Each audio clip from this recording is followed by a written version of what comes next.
Էդուարդ Աղաջանյան։ Շնորհակալ եմ։ Նախ Տիկին Հովսեփյան, ձեզ այստեղ հարցեր ուղղում եմ որպես հանձնաժողովի նախագահի թեկնածու, այլ ոչ որպես արցախցի։ Սա արձանագրենք եւ կարծում եմ, այդ ձեր դիտարկումները ամենևին տեղին չեն։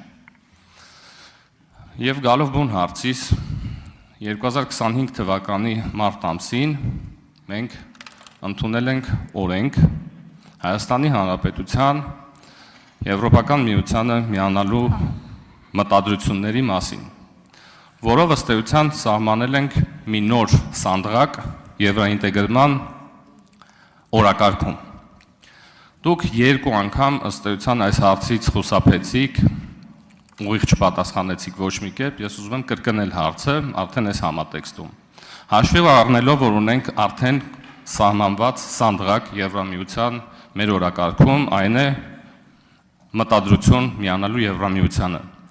Արդյոք դուք որպես ձեր քաղաքական ուժի ներկայացուցիչ կամ ձեր քաղաքական ուժը կիսում է այս օրակարգը եւ դուք ասում եք եթեներով մի խոսացեք,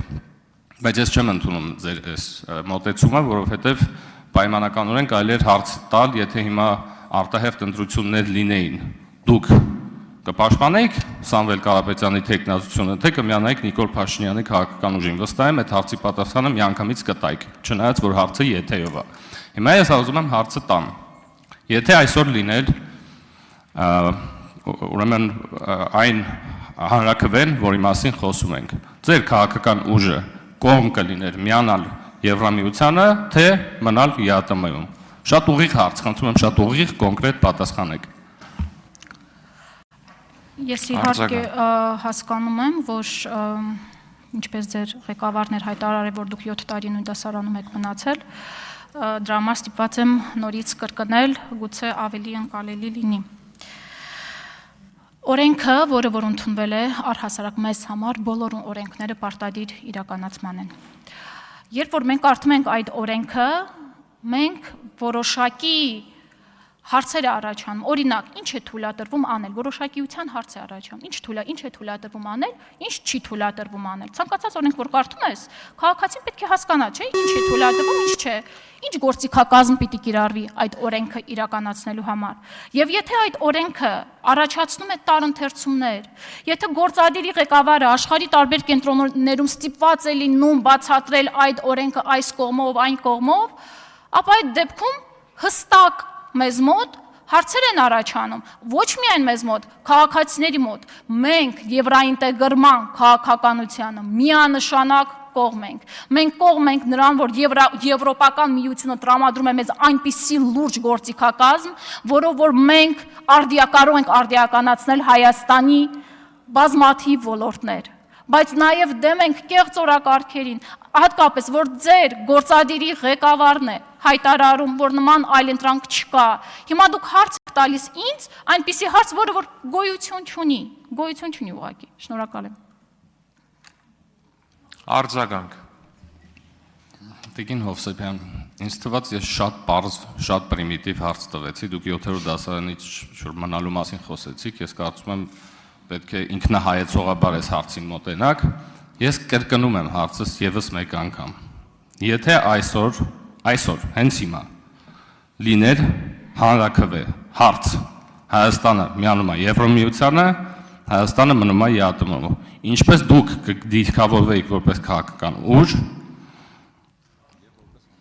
եւ որպես անհատ։ Եվ ուզում եմ մի բան շատ հստակ ասել Տիկին Հովսեփյան։ Իմ համար անձնապես այս հարցի պատասխանը անկյունաքարային նշանակություն ունի ձեզ ընտրելու հետ կապված, ինչու՞։ Որովհետև քիչ առաջ ես ասացի, որ մենք սահմանել ենք կոնկրետ սանդղակ Եվրամիության ինտեգրման համատեքստում։ Եվ եթե դուք եկել եք այդ սանդղակը իջացնելու այդ պաշտոնում, իմ համար շատ հստակ է որոշումը։ Ես ուզում եմ ձեզնից կոնկրետ լսել, որ դուք կողմ եք այդ այլընտրանքի պարագայում միանալ Եվրոպական միությանը։ Խնդրում եմ տրամադրեք ինձ համապատասխան տնտեսական, ֆինանսական, անվտանգային, իրավական բոլոր վերլուծությունները, որոնցից դատելով, որոնց հիմքում կա Հայաստանի Հանրապետության շահը, այդ մասին հանձնաժողովում նստենք, քննարկենք եւ եթե դա բխում է իսկականից Հայաստանի շահերից, եւ մենք կարծում ենք տարաձայնություն չենք ունենա այս հարցում։ Տվեք ինձ այն բոլոր վերլուծությունները, որոնց հիման վրա մենք կարող ենք գալ այդ հարցի պատասխանին։ Այդ վերլուծությունները այսօր արկա չեն, մենք այս հարցը միայն մեկ հանձնաժողովի որոշելիք հարցը չէ, մենք կողմ ենք բարձր հայտարարում եմ եվրոինտեգրմանը։ Մենք դուք ասում եք բարձր սանդղակ, բարձր եվրոինտեգրման բարձր սանդղակին, ձեր ասած ավելի բարձր սանդղակին ենք կողմ, բայց եթե խոսքը գնում է